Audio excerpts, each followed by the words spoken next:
Hey everyone, welcome to the Tellor Core Chat. Uh, Is it pinned on Brenda? August, no, it's on. You It, sure? it goes on the speakers. I can click on us. Oh, okay. August 4th. Um, Not that it shouldn't be pinned on you, but yes, August 4th. August 4th, 2020. So yeah, as far as updates go, it should be a pretty standard one, just kind of things that we're working on. I know a lot of you guys have asked for updates on the V2 and the kind of where we're at with that. So everything seems to be going well. So right now we are still out in audit. So for those of you that have never done a solidity audit, we should have been better just planning for it to take longer because it is taking longer. It's really hard to predict how long they're going to take. Sometimes they take 2 weeks, sometimes they're taking longer. This one's taking a little bit longer. We just talked to the CERDIC guys this morning. They said that they would be, we already had one round, it came back good, but they asked for some updates.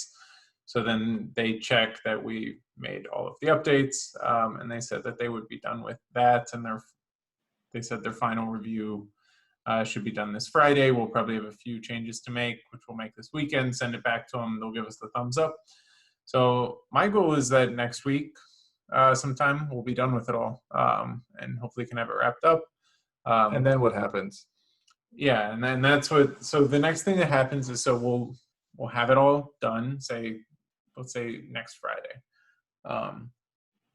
Then what we'll do is we'll push forward. We're going to launch those finished contracts on Rinkeby. We'll post it. All of the code's already up on our GitHub, so you can go look at the V2 branch on our GitHub. And then we'll push it up on Rinkeby. Everything will be verified. You guys can go make sure that it looks good.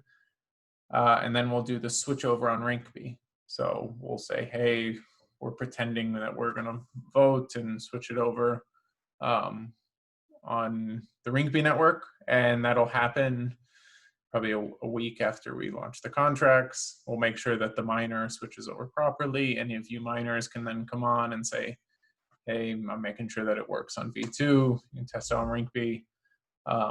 And then probably 2 weeks after we make that switch, we'll push it over on mainnet.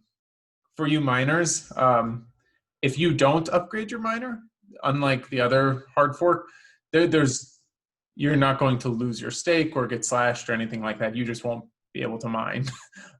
It'll sort of just shut down and give you an error. So that said, we want you guys to upgrade so you don't come screaming at us like, hey, why am I not winning anything anymore? But at the same point, it's not a desperate plea or anything. So we're still going to do our best. We'll be posting, obviously to test out the V2 miner, we'll need a V2 Rinkeby contract up. So whenever that's the case, but we will be pushing some source code here soon, and you guys can look at it and play around with it. So yeah, that should be good. Other things that we're kind of working on. I think we just posted a podcast from Miko Bits. Yes. It's a good one. I was on there last week. Yeah. Fun guy. Yeah. It's a good episode. I think you did really well. He tweeted it yesterday, but we just retweeted it today. Check it out, share it. You know the drill. What else is coming out? Well, we also just we were featured in a CoinDesk article, which I think is the first time we've been featured in CoinDesk. Yeah, that was fun. So we had one of the writers reached out to me a couple weeks ago for questions about Tellor, and he was doing an article about oracles. And he gives us a shout out. And so that's, I think that's CoinDesk is the largest publication for crypto. Yeah. And I think NASDAQ, their blog actually mentioned Tellor. Well, NASDAQ apparently shares CoinDesk articles on their blog. So I guess you could say NASDAQ talked about us. Yes. In quotes. But so that's good. Go ahead and share that around as well. We're really excited about that mention. Other than that, not much else to share this week. Yeah, other things that kind of we're doing, just so we were being transparent about where we're spending our time. I'm started this week. We're doing some more stuff as far as integrating with Matic and getting launched on their new testnet. So you guys can test out your contracts there. That's taken up a little bit of time. And then Mike here is updating the white paper and the website. So probably with new documentation as well. With the V2 launch, we'll have a bunch of flashy new things all set up. So you guys can look forward to that. And then yeah, just continuing to talk to different projects. The CoinGecko podcast should be out soon as well. Yeah, it's supposed to be out this week, so we're just waiting for them to another good podcast. As you can imagine, CoinGecko has a long queue of episodes they do. So we recorded that one like 3 weeks ago or something. Yeah, that one should be out this week, so keep an eye open. And yeah, lots of good opportunities I think we've had to really talk, and people are really. Well, we have another one on Friday. Yeah, we had one last Friday, and then we have another one in a couple weeks. So it's starting to really ramp up in terms of not only. See, it used to be me trying to reach out to people, but now people are reaching out to us, asking us to be on their podcast. So that's really a great sign. Yes. And so we're gonna be busy. Yeah, I mean, even we had a few projects reach out over the past week about, hey, I would love to see what it looks like to integrate Tellor. And thank you guys as well. A lot of you guys, we had that Hodler video, and a lot of you guys have introduced us to projects, which has been great. So, definitely keep it up, because it's it's not one of those instantaneous things where you introduce us to a project, then we have a partnership announcement. Usually you introduce us to a project, and 50% of the time it might not even be a good fit, but maybe 6 months down the road, whenever they finally integrate us, it'll be a good announcement. So it does take some time with these things, but definitely keep it up, and we're very, very appreciative for it. So cool. Devs are bad at estimating completion times, but I think it's because devs are pressured to give dates, and it's like with our date for V2, we make our best estimation. We talk to CERDIC and say, well, how long do you guys think the audit will take? Or we double it. And then we give you guys an idea, like, okay, here's what we're thinking. This is our target. Also, to be fair, our code is extremely complex, I feel like. And from the first audit, I think that's one of the things that certain realized once they saw the code. It was like, oh my goodness. So the first one took a long time. We figured that this time was going to be faster, but we were wrong. So. All right, so let's jump into the questions. First one is, how do token holders vote on an active dispute? Not initiate a dispute, but vote on one that somebody else has initiated. So it should be pretty simple. If you go to the dispute center, there will be open disputes at the top if there's anything open, meaning somebody has already initiated it. And then on the right, there's a vote button that will bring up a modal. It says whether you support or don't support. So you have to have TRB in that wallet. Yeah. To vote, because it's a token weighted vote, obviously.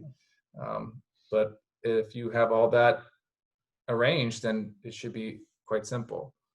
So, or if you're a miner, you can vote straight from your miner. Or if you're really into it or want to run it, you just have to call the vote command on the contract from whatever wallet is holding your TRB. So, cool. Good question. Let us know if you have any hangups still, Oh, Mark Twain said, could you possibly display the corresponding dates with the dispute list? Oh, we'll add it as an issue. Yeah, I don't see why not. When the dispute was initiated. That's a good idea. Yeah. Cool. Yeah. What's the best thing about Bitcoin? I remember that one guy we had on our old podcast, the mysterious mystery man. What was his name? the Bitcoiner? Was it Kurt Wallace? No. He was the guy who didn't even show his face. Oh, Petrover. Yes, Yeah. Petro Veritas. Anyway, so this guy we had on our podcast was a big Bitcoin maximalist, and we asked him that question, and he basically said was the fact that Bitcoin won't upgrade or will never change. You know, for all its warts, and the fact that it's now changed to being a store of value and not really expendable cash. His opinion was that was the value proposition for Bitcoin, the fact that it will never change. So I thought that was a decent answer. I'm not sure I 100% agree, but yeah, it's like the biggest pro and the biggest con Yes. of Bitcoin at the same time. So yeah, no, Bitcoin's cool. Not necessarily one. it's the first. Yeah, and then it's they have that really cool backstory of how it was created with Satoshi and everything. Mhm. So yeah, it's like a superhero almost. Mhm. Anyway. Can Kanye win? Anything is possible. Yeah. No, I really don't think he can win at all. I think Did he drop out? I think no matter what, no, he dropped out. At least the rumor was he dropped out, but then Then he did the campaign. he did like Yeah. a big campaign event. U.S. So, politics. Yeah. I think no matter what, Kanye is winning. Yes. Like he, you know, Yeah, can Kanye win? He has already won. He's won. This is Yeah. What do you think, Brenda? Are you going to vote for Kanye? No. You know what to But say. hey, you She's know, yeah. stumped. yes. Okay. Since you guys been around crypto for a while, do you feel you can spot red flags quite easily? Yeah, but I'd say there's a bunch of people who have been around crypto for a while that don't spot red flags very easily. Doesn't mean much. Yeah. Yeah. We had an eye for the red flags right when we started, I would say. Yeah, Especially it's you. just, whenever you get deeper into it technically, you can sort of spot them a little bit easier than a lot of people. But that said, there's a lot of things where, granted, we can spot a lot of big red flags pretty easily, but then whether or not that actually means anything when it comes to investing is completely opposite. Because oftentimes the projects that have gigantic red flags end up doing just phenomenal. Yeah. Yes. So, yeah. A timeline roadmap can be crucial for exposure on sites like Reddit or Twitter. It gives people a broader overview of things that are coming out in the next few months. You don't need dates, but like what's about to happen in the next quarter. I would like to see an updated version of your timeline on the news site you guys will release. Many users are waiting for it to share with others. We've talked about roadmaps many times, and I think our opinion is the same. I mean, of course, I guess we can revisit the idea, but the idea is just like dates, committing to a long-term roadmap in terms of, from a technical perspective, what you want to achieve. And Brenda, you could probably echo this. But like you get into the same issue where now you're not doing what you said you were doing a year before when you wrote that roadmap. And Brenda, you always tell people that we want to stay flexible and sort of have an iterative approach. And having a 2-year plan on a roadmap doesn't really fit with that. So we kind of prefer to not get ourselves tied up in these sort of promises, if you will. Because anything you put out there and say, well, our plans are in 8 months to do this, people view it as a promise. And if you don't do it, then we're not delivering. And that's just, I don't know. It's sticky territory. We prefer to just talk to you guys every week and let you know exactly what we're doing, so. Yeah, I mean, like I think ETH is a prime example, like ETH 2.0, like the biggest problems they've ever had is giving dates because they constantly miss them for upgrading and it looks like a bunch of broken promises and it's like, it's never going to come. But, in reality, like just say like we're working hard and we're going to try and scale and, hopefully, but don't plan on us scaling anytime soon. In the same way, like we're going to continually get better and continually try and solve the Oracle problem and build out kind of our community and our uses. But, going down one specific path, things can change very easily, as far as what the ecosystem will look like in a year, or what, what Ethereum will look like. Like if Ethereum 2.0 launches next week and everything scales, like our plans are a whole lot different than if in 6 months gas prices are 10x from where they are today, and we have to, drastically try and hop off Ethereum. So, it's really hard to say which one's going to be sort of the priority, because you don't know where the market's going to go. I really feel like roadmaps are a relic of ICO lane, the ICO era, and everyone. It's almost like a partnership. Yes, just stay away from them. That's our advice. Like, yeah, no, I mean, if you want to know the teams, what they're planning and what they're trying to build and what they're trying to do, just talk to them. Anytime it's a roadmap about like, and then we'll be fully decentralized, and then we're gonna be able to do 20,000 transactions per second. Like it's 99% of the time, it's pretty much bullshit. So, yeah. It makes sense if you were an ICO and you weren't launched, that your investors better know what your plans are. Like, when is testnet, when is mainnet especially, and what's your time frame for that? Because we all gave you millions of dollars. It's like, it makes sense. We're already launched, and at this point, like, a lot of our plans are, we don't necessarily want to show our hand, and B, like you guys were saying, we want to just stay flexible. Things change so fast. So I think we've thoroughly answered that question. Thank you.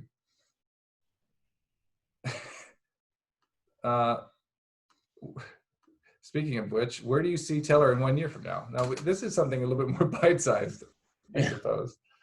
So a year, next August. It's 2021, geez. B3? Yeah. Users. Definitely on the wish list, right?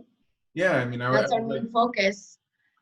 I would like to see sort of a robust tip network that sort of develops out of it, and then us having some core products that are utilizing us, whether it's ones that we built or ones that other people built, and our main focus becomes leveraging you guys as our community to support them and make sure that they have what they need to succeed. So I hope that becomes more of our priority. Yeah.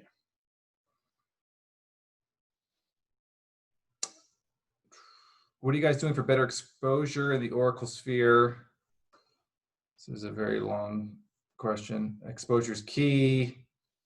I don't mean 4chan.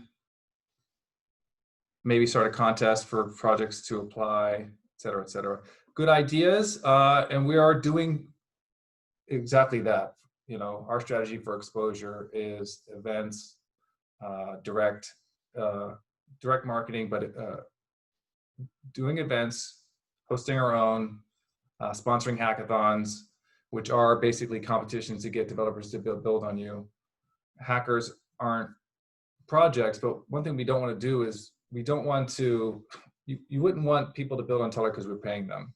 Other oracles might do that, but we want to make sure it's the right fit. It's important for security of what we're doing that it's a good fit with that technology. So we can't just say, we'll give you a grant to build on us. It doesn't really work like that. So we're doing all those things, and we're going to be doing a lot more going into the fall and around V2. So stay tuned for those things.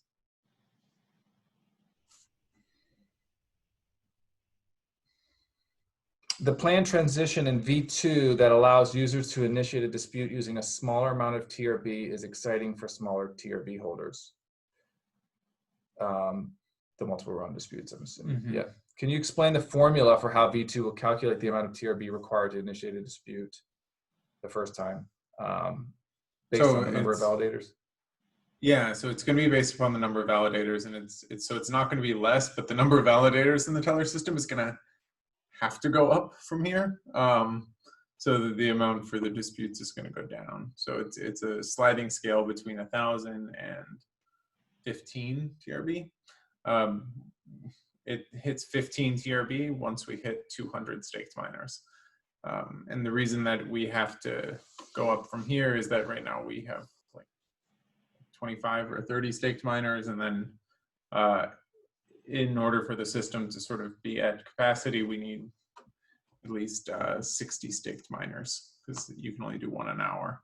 So yeah, so it's just we're gonna at least sort of have or double the amount of miners, which will push the necessary stake way down. And I think we'll probably be closer to about 100 miners after this, because I think a lot of people, that'll probably be a more reasonable number. So when we're at about 100 miners, then it'll be about 500 TRB to dispute. And then hopefully we can go up from there as we figure out how to decentralize that process. Cool.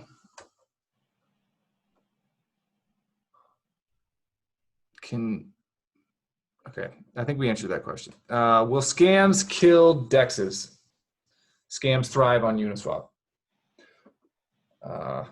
Scams are killing Ethereum right now with the gas fees. I don't think scams will kill DEXs. I think DEXs are doing like so amazing compared to. Yeah, I think you're just going to have more,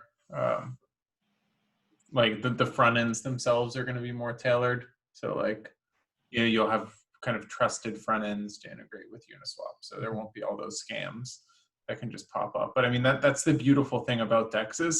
And that's really why I think it's the future, because one of the big reasons that people like getting into crypto is that there's no KYC AML on trading, and you can list and trade assets. It's like, it's ridiculous that projects who want to launch on a large centralized exchange have to pay millions of dollars in listing fees. That's the thing of the past. Now projects can do their ICO and can do all of their trading on DEXs completely for free. So I think those are going to be key. Anyway, we have some questions here in the Zoom. Seems like Band and Link are announcing big partnerships every day. Are there any meaningful projects left? Yes, definitely. And I just take a look at their partnerships, actually. Yeah. And only one person initiated a dispute per data submission. Yes. If so, what's to stop someone from running a script to monopolize disputes and collect all the reward? Nothing. We hopefully people do that. It is a race, but then at the same point, if you are wrong, you lose the dispute. So make sure we want there to be like a human element that you check that it's wrong. But yeah, I mean, you can run a script. And no, Mark, you're in the middle of the questions. You haven't missed them all yet. So yeah. And you can always check the recording for the part you missed. Oh, here. Oh, and if you submitted questions, yeah. We just answered that question. So you did miss that one. Yeah. Damn it. Sorry. You lose. And then somebody asked, are you guys going to join a top 5 exchange sometime soon? I mean, they're all free to list us. I think that's just not really a concern for us at the moment. Anytime people are like, when can you get on a big exchange? It's not because they actually want us on a big exchange. Like usually they're holders already. Usually it's because they want us to get on a big exchange so the price goes up. Because you guys, for whatever reason, there's a correlation that people think is if we get on big exchanges, the price goes up. And I would challenge that assumption. Yeah, pick 5 coins that listed recently, or not recently, like maybe 3 months ago on any of these exchanges, and look at the chart and the date of the announcement, and get an idea of how much this really impacts the price. It's really not what you think. Yeah. Sometimes, usually better projects are on bigger exchanges, but that's, if you're actually looking at it, it doesn't. And especially if you have to pay 6-7 figures to get on these exchanges, almost any actual benefit that the team or the project might have is really negated. Yep. And I think someone did ask about there being, someone asked, there's more and more frustration coming from persons wanting to buy TRB on current exchanges, either liquidity problems on IDEX. This is impacting holder numbers for sure, as potential buyers are put off. the people I've talked to that are actually buying, you know, 20K, 50K worth of TRB, you know, at those levels, they're not having a hard time doing it. If they want to buy $500,000 worth of TRB, then it's a little bit, you know, it's a little bit difficult for them to do that. But like at that point, you're buying up, yeah, you know, you're buying up yes, a large lot. percentage of our coins. So like, I mean, if anybody wants to throw 20 or 30 grand into Tellor at any point, can, no problem on IDEX from what I've heard from these buyers. So the impression I'm getting is that we really don't have much liquidity issues for people that aren't your very few whale types that are out there. Yeah. So At the same time, I mean, people are always willing to sell at the right price. So if there's no liquidity. Yeah, we had one person there like, You know, we had one person there like, I'm looking to buy 200 grand of Tellor, but the price, you know, there's just no liquidity at the price that I'm trying to buy it at. And I was like, what are you trying to buy it at? They're like, we'll be willing to buy it at like $9. I'm like, yeah, what do you mean? You want us to sell you at a 30% loss? And I was like, no, like, and they're like, but I'm willing to buy a whole lot. I'm like, no, you got, you know, it's almost comical sometimes. But I don't know, maybe they get that from other points. If they're willing to buy enough, then projects might give them a big discount. yeah. So good news is it seems like a lot of people want to buy it. So yeah, I mean, just try not to pay attention to the short-term price moves. It'll be better for your health anyway. yes. There's questions coming into the chat. We'll get to those in a second. Let me get a few out of the way here. We'll go fast on this. Why does the space love Ponzi schemes? Because it's really easy to manipulate crowds with hype and marketing, and it's easy to obfuscate a scheme with code. Like, it's easy to like. Yeah, how do you know whether it's a Ponzi scheme or the next big thing? Yeah, it's easy to make something look like the next big thing, and it's super brilliant, and your white paper looks like a research paper, and it's hidden behind so much confusion that you don't realize that it's a scam. It's hard. So now number 8, 6 on East gas station is MMM. I don't know what that is, but it's a scam reported. That I have no explanation for that still. But if you figure out why people fall in these schemes, please let them know that they're supporting or they're really hurting the system here. Actually, gas prices are really good right now, only 42. Yeah. It's like, maybe the question is not why does the space love Ponzi schemes, but why do all you guys like Ponzi schemes? There's a lot of people apparently that, not you guys, of course not the Tellor community, but there's people out there that apparently love Ponzi schemes and they're willing to buy them. Describe the architectural differences between Tellor, Chainlink, and band protocol.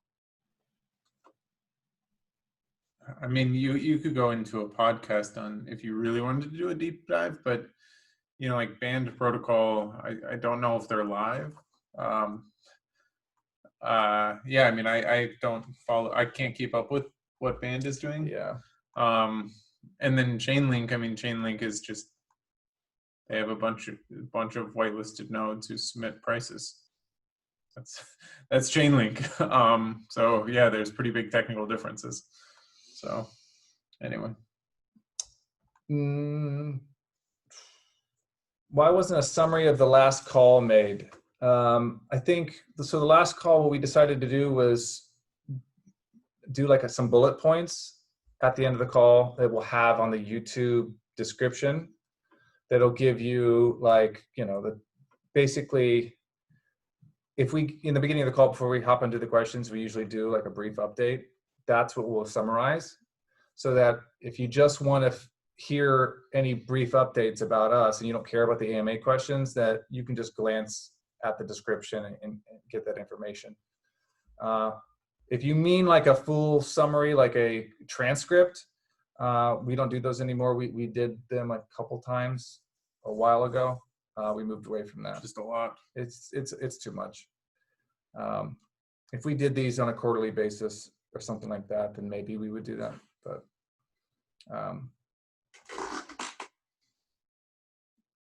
do you have a life philosophy?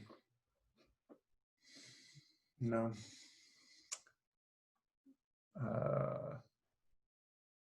You were the said life coach, right? Yeah, right. No, it wasn't one of those types. Definitely not. Always stay learning. I think we all are constantly learning new things. That's a philosophy, right? Anyway, Brenda? I actually did this for something else, but let's see, it's just basically search for happiness and success so long as I maintain inner harmony. There you go. It's like the most generic life purpose ever. It's like Inner theoretically harmony. works for everyone. Yeah. It's hard. It's extremely hard. Yeah. And then, I think practicing gratitude leads to inner harmony. You just stay grateful for things. I think that's a good one. So just generally, when you're a good person and when you're not. Yeah. So if you feel one way or another, just try and stick to the one way. And with that, learn things and do whatever you want. Mm-hmm. I'm glad you guys are interested in our life philosophies, though. Yeah. I don't know if it's always a good thing, though. Life philosophy from crypto founders.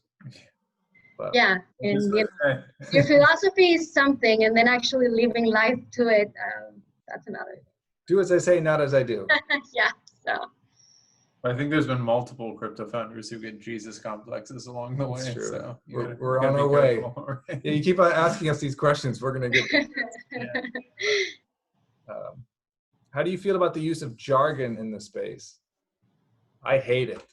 Yeah, it's awful. Yeah. I mean, like, I hate the word DeFi now, to be honest. Yeah. It's like everything, like just yield farming, DeFi, cross-chain, it just, anytime you say any of those now, I'm just like, oh, it's a scam. Yeah, liquidity mining. Just like, maybe usually like the first project that does it is pretty legit. And then after that, it's just full of scams. Yeah. So yeah, everybody just tries to grab onto words. And I'm not a fan of use of jargon in general, unless it's like you're in the military and you need to speak with jargon for efficiency's sake, and you're all like on a team doing one thing specific. But when you are talking with the general public, like jargon only harms the communication. It only makes it harder because then people have to translate what you're saying, as you're saying. It just makes it feel more and more like a cult. Yes. And it's sort of bad for actual adoption in the crypto space. Yep. So do your part and translate jargon for people and stop using it. As more traditional finance people are drawn into the space, do you think they'll be predisposed to liking Tellor and your ethos regarding the settlement prices? This one's for you, clearly. Yeah, I mean, hopefully, like that's just one of those things. Like, I hope we get smarter people in the DeFi space, because I think a lot of times people build DeFi apps and it's 20-something-year-old kids who have never done anything with derivatives or with finance, now trying to create a derivatives or a finance protocol.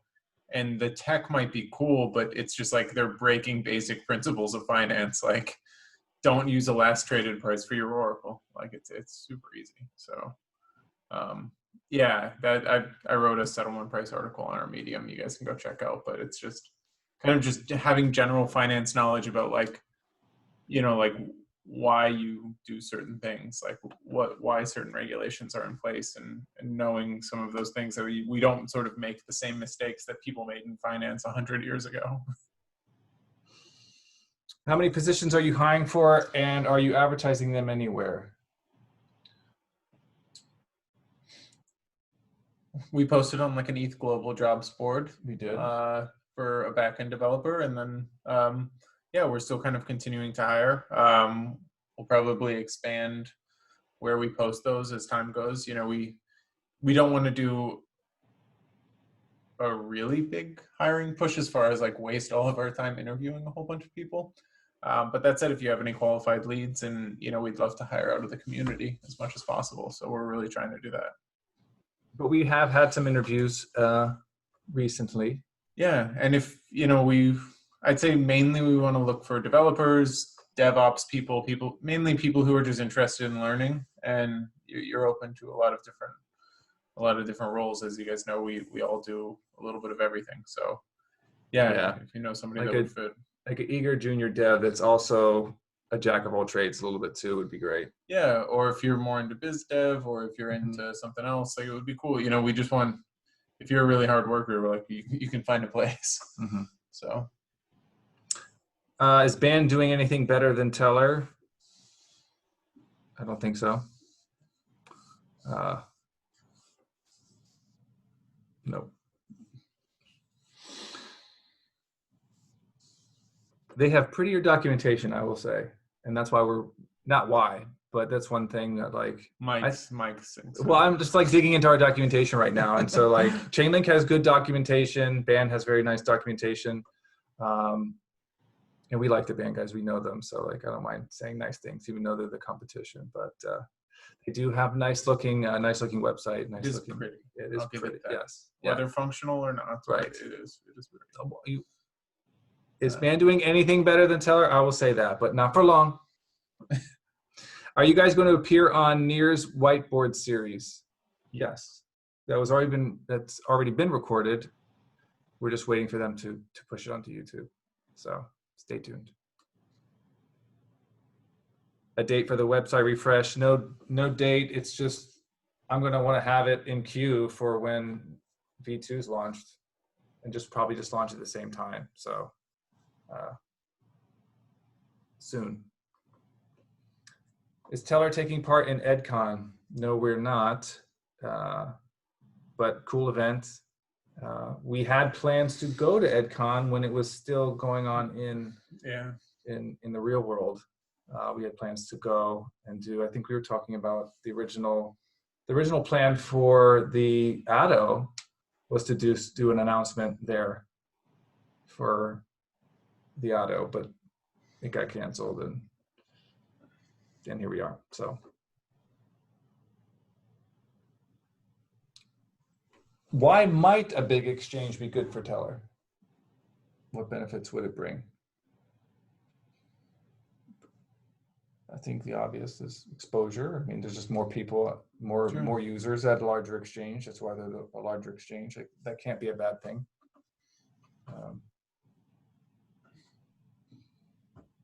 I guess the standard stuff. There is more liquidity there. It's not a bad thing. It's just not something that is absolutely necessary for where we are right now, and it's not worth paying the fees that they charge. And so it hasn't been our top priority. Just a couple more in here. Anything to learn from the new oracles like DIA and Nest protocol? Not yet. We'll have to look into them a little bit more. Yeah. I don't know if they're as new as you guys might think they are. Yeah. So is Reflexor Labs doing cool stuff? What do you guys think? Yeah, we've talked to him. So we talked to him a long time ago. So yeah, they're doing some cool stuff. So hopefully we'll see if their design works. So yeah. All right, so let's get to the couple questions in the chat, guys, and then we'll wrap it up. Let's see how many did we miss? Yeah, there. Is there a front-running issue associated with the dispute initiation transactions? No. No front-running issue. There we go. Yeah, so it's done on Ethereum, so like technically like the miners could instantly be submitting disputes, but that's a different issue. Yeah, we haven't had any issues like that yet. I think one of the like the last one is submitting false disputes by the team. The actual issue, so this was, I actually wait for the near series, we talk about this, like the theoretical problem we originally had with the disputes is that actually if every miner is completely honest and the dispute mechanism is working properly, you'll actually have no disputes because everyone's going to be honest. And then the problem is if everyone's honest, then there's no reason to ever run an automatic disputer. And then there's going to be no one checking the network. Asleep at the wheel. So then they can lie. and it's like, it's a weird game theory thing. Luckily, but we haven't had that problem yet. So it still makes sense to run those automatic disputers. But the plan was always from the get-go, like, if we don't have a dispute for like, a few months, like Tellor should pay somebody to submit a bad value that can get disputed. So yeah, that would be, that's the plan. We'll see when we get there. Next one, how is the level of customization for the users of Tellors in terms of selecting miners and data? So for Tellor, you don't select the miners, they select you via proof of work. And then data sources, we're really custom as far as the data sources that we can provide. So tell them to just reach out to us. The data sources, as you guys know, they're not specified on-chain, they're specified off-chain. So you would actually need to do a pull request into the miner to support a new type of data, but it's pretty quick, and we have some cool flexible ones in there. That's not a question. We will put this up on YouTube. So yeah. Are we any closer to announcing some solid users? I would say we're closer. Definitely. Every day that goes by, we're closer. So yes, progress. We make progress every week in that area. I know you guys are chomping at the bit. Don't worry. Any development thoughts beyond V2? Definitely. I mean, we're sort of we're working on the alternate chain system, which is, we're launching it on Matic, and then we're going to be upgrading that a lot. And that's like, we're going to look at how we can play around with it for almost as like a test net on different chains, for upgrading the normal Tellor and where it can go. So we're continuously trying to make it better and making it some more things. And then just also other products that we can also start building as we can get some more developer free time with us, especially hopefully once this V2 thing is over with, I'll have some free time to really start doing some other fun things. Yeah, get back to the lab. Yeah. Get brainstorming. That's it. That's it. Good stuff. Thanks everyone for coming. Hopefully if you guys have any more questions, we're happy to answer them. If not, the call will be next week. Same time, same place. So yeah, great talking to everyone, and see you guys soon. Bye.